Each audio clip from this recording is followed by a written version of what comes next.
Pag-usapan natin ngayon yung movie na pinagbibidahan ni Angelicang,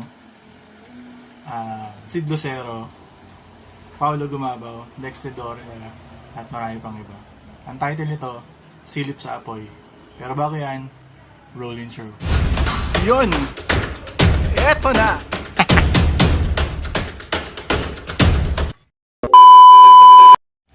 Itong movie na to ay tungkol sa isang babae na laging ginugulpi ng asawa niya. Yung asawa niya ay isang lalaki na may kaya naman pero mas pinili na sumama sa kanya.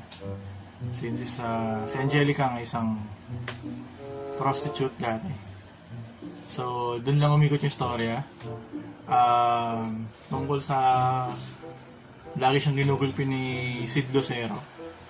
Tapos, yung kapitbahay niya, si Paolo Gumabaw, is namboboso sa ginagawa nila. No? So, naninilip.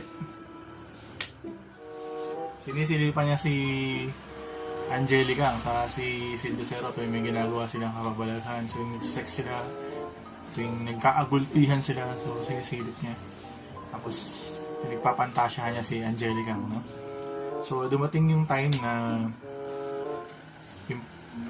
lumino ni Paolo Gumabaw si Angelica, kumbaga nakipag-fling na siya dito ng tuluyan. Tapos niligtas niya si Angelica kay Sid Lucero kasi may isang eksena rito na ginugulpi ni Sid Lucero si Angelica. Tapos biglang dumating si Paolo Gumabaw, yun, kakabugbugan sila. Tapos dun sa scene na yun, sinaksak ni Angelica si Sid Lucero. Tapos tinuluyan na siya ni Paolo Gumabaw. Subalit, pagkatapos nun, tinapon na si Sid Lucero.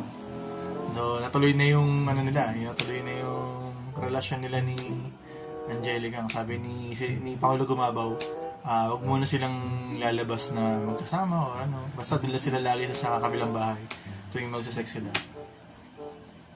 Subalit, dumating yung pagkakataon or yung eksena na may eksena kasi dito na na parang binugaw ni Paolo Gumabaw yung kaibigan ni Angelica, which is si Jella Cuenca. Tapos isang beses umabsent, di nakarating yung si Jella Cuenca, so siya yung binugaw niya. Napakawalang ewan ko kung bakit nauusin mga ganitong pelikula ngayon. Kung i-rate ko tong movie na to, siguro mga siya 2 out of 10. Bakit? Wala puro sex lang yung pelikula Parang umikot lang sa sex ni Sid Lucero sa ni Angelica. Tapos yun nga, ginugulpi siya. Tapos may mga sex scenes din sila dito ni Paolo Gumabaw. Yun. Parang puro ganun lang yung nangyari sa kwento. Tapos yung twist dito sa likod, yung nabuhay.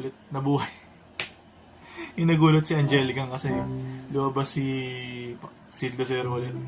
Kala niya patay na, tapos humingi siya ng tawad. Tapos sabi ni Sid Lucero, sino ba yung boyfriend mo ngayon? Papatayin ko siya. Tapos ginawa ni Angelica, humingi siya ng tulong kay Paolo Gumabaw. Pero gusto niya maghiganti na sa dalawang yun, si Sid Lucero at si Paolo Gumabaw. So gumawa siya ng parang para mag-away sila. At nagawa naman niya. At nagkapatayan yung dalawa at naiwan lang siya.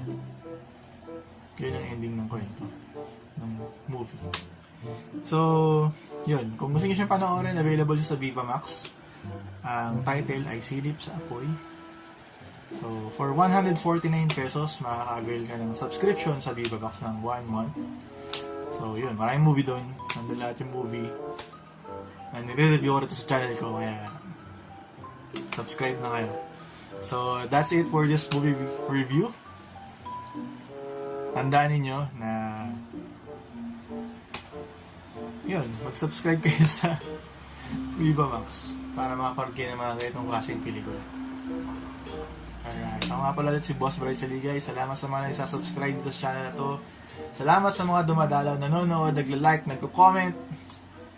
Pasasaan at aabotin tayo sa 100,000. Kaya, kung umabot ka rito sa part na to ng video, mag-subscribe ka na kung napadaan ka lang para mas masaya. Alright. Support my channel.